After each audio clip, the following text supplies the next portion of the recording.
Viernes de la 26ª semana del tiempo ordinario. Lectura del Santo Evangelio según San Lucas, capítulo 10, versículos del 13 al 16.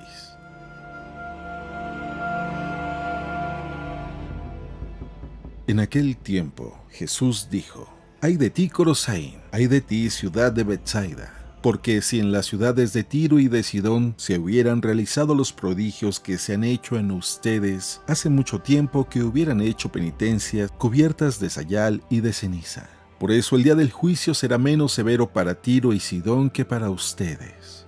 ¿Y tú, Cafarnaúm, crees que serás encumbrada hasta el cielo? No, serás precipitada en el abismo». Luego Jesús dijo a sus discípulos: «El que los escucha a ustedes, a mí me escucha. El que los rechaza a ustedes, a mí me rechaza. Y el que me rechaza a mí, rechaza al que me ha enviado».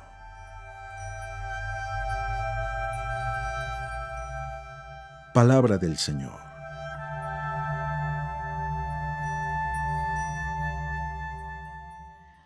Gracias por estar con nosotros. El Evangelio del día de hoy nos muestra a ciudades enteras que no quieren convertirse, yo diría actualmente las naciones que no quieren convertirse, y el Señor les hace un llamado extraordinario como el que les hace el día de hoy en el Evangelio según San Lucas a todos, nos los hace a cada uno de nosotros y a todas las ciudades y a todas las naciones.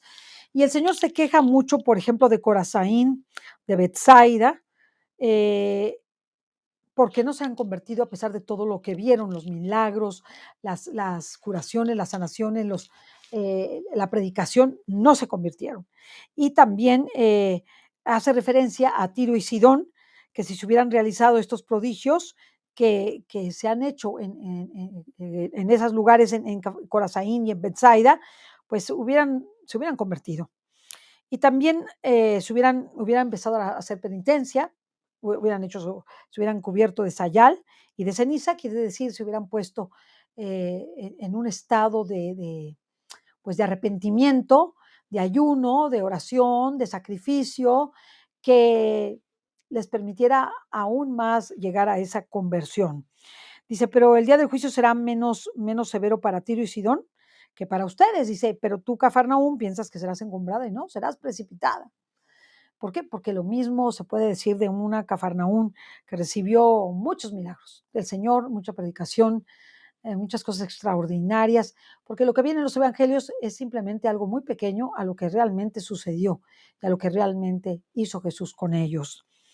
Yo creo que si nosotros pudiéramos vivir esos días que Jesús vivió junto a todas aquellas personas, esos lugares, estaríamos sorprendidos de la cantidad de milagros de los cuales solamente tenemos una referencia en los evangelios muy pequeña. Y al final Jesús dice algo a los discípulos que debe hacernos meditar. Dice, el que los escucha a ustedes, a mí me escucha, y el que los rechaza, a mí me rechaza, y el que me rechaza a mí también rechaza al que me ha enviado, es decir, a su Padre Celestial. Nosotros en este día tenemos que preguntarnos cómo vivimos nuestra vida como católicos hacia la conversión. La conversión es decir, el regresar nuestro corazón a donde quiere Dios que lo regresemos, es cambiar el corazón, cambiar toda nuestra forma de pensar, nuestra forma de sentir para mirar al rostro de Dios. Esa es la conversión. Tiene que ser toda la vida, no es en un solo momento. Ya se convirtió, dicen, ya se convirtió.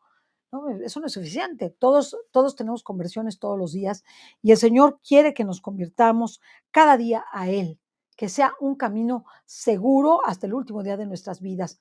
Pero la pregunta sería, ¿cómo realizas ese camino de conversión? Ordinariamente vives la oración, vives la penitencia, vives la mortificación, vives el sacrificio. ¿Cuáles son los motivos para la penitencia y qué diferencia hay entre el sacrificio y la penitencia? El sacrificio y la penitencia están dados por la renuncia a nosotros mismos en favor de los demás, ofrecido a los demás.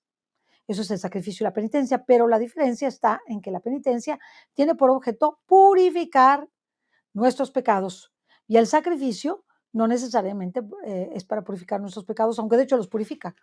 De hecho, los purifica, pero la penitencia tiene ese propósito específico. Así que nosotros debemos ver que en nuestra vida vamos a tener que cargar la cruz.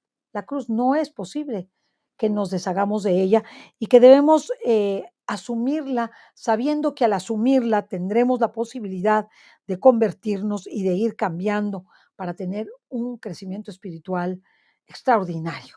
En este momento, con todo lo que nosotros hemos recibido, que hemos recibido muchísimo, deberíamos de tener un crecimiento extraordinario. La gente debería solamente de vernos pasar, convertirse. ¿Por qué? Porque imagínense ustedes lo que significa una persona que ha escuchado todo lo que nosotros hemos escuchado, que hemos disfrutado de Jesús en sus predicaciones, en sus reflexiones, grandes santos, grandes reflexiones, personas, predicadores extraordinarios, libros maravillosos, la comprensión completa de todos los sacramentos. Bueno, yo creo que no tenemos ningún pretexto. Y por eso nosotros tenemos que aprender a asumir la cruz. Y los motivos de la penitencia es para purificar nuestros pecados, los pecados de nuestra familia, de nuestras naciones y del mundo entero. Y hay mortificaciones que son pasivas, porque pueden ser activas, las que yo escojo, por ejemplo, el hacer el ayuno, el ofrecer, el tomarme, no tomar algo que me gusta, el comer algo que no me gusta, pues eso serían mortificaciones que yo elijo, voluntarias. Pero las pasivas son las que llegan y tocan a mi puerta. ¿Cuáles son esas? Pues que me quedo sin trabajo, que me quedo sin dinero, que me deja el esposo, la esposa, que me reprueban en un examen y estudié, que me hacen una injusticia, que me persiguen. Todas estas mortificaciones pasivas tienen un valor extraordinario cuando son ofrecidas a Dios. ¿Cuál vale más? La que tú voluntariamente asumes o la que te llega? La que te llega porque ya no tienes libertad. Ya no tienes libertad de escoger si la tomas o no la tomas, la tienes que tomar. Quizá la pregunta sería, ¿la ofreces o no la ofreces? Sin embargo, ahí como ya no tienes opción, Dios la toma en cuenta y te la toma en cuenta como algo extraordinario. Así que tenemos mucho que meditar sobre cómo está nuestra conversión y preguntarnos por qué, a pesar de todo lo que nos ha dado el Señor, no se han convertido las naciones. ¿Por qué siguen insistiendo en separarse de Dios? ¿Por qué siguen insistiendo en que no quieren saber nada de Dios y sí quieren seguir cometiendo más pecados y más pecados y más pecados y más pecados? ¿Por qué? ¿Y saben por qué? Porque nosotros no hemos hecho lo que Dios esperaba que hiciéramos. No lo hemos hecho. Y por eso las naciones no se convierten. Tendríamos que tener una altura espiritual y una santidad muy grande como para que nuestros gobernantes se doblegaran ante nosotros, así como en tiempos de los grandes santos y padres de la iglesia, que se doblegaban esos santos, papas, obispos y gobernantes. Ahora no pasa eso. ¿Y por qué creemos o por qué creen que está pasando eso? Porque la santidad que ahora exige el Señor con todo lo que ha dado es una santidad de otro nivel, una santidad de una gran altura, santidad divina, ya no santidad humana, la conocida hasta este momento, sino aquella santidad en donde fundidos con Dios, actuando Dios en nosotros y nosotros en Él, somos una sola voluntad, renunciando a nuestra propia voluntad. Imagínense lo que nos está pidiendo Dios, un gran sacrificio, renunciar a nuestra propia voluntad, como lo hizo la Santísima Virgen.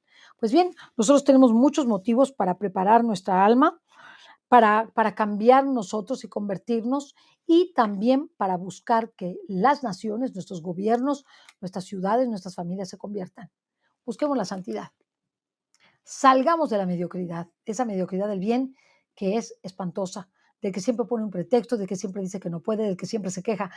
Busquemos esa santidad que es una vida de entrega, de mortificación continua en favor de Dios y de los demás, para que vaciados de nosotros mismos, Jesús sea el que sea en nosotros. Que Dios te bendiga.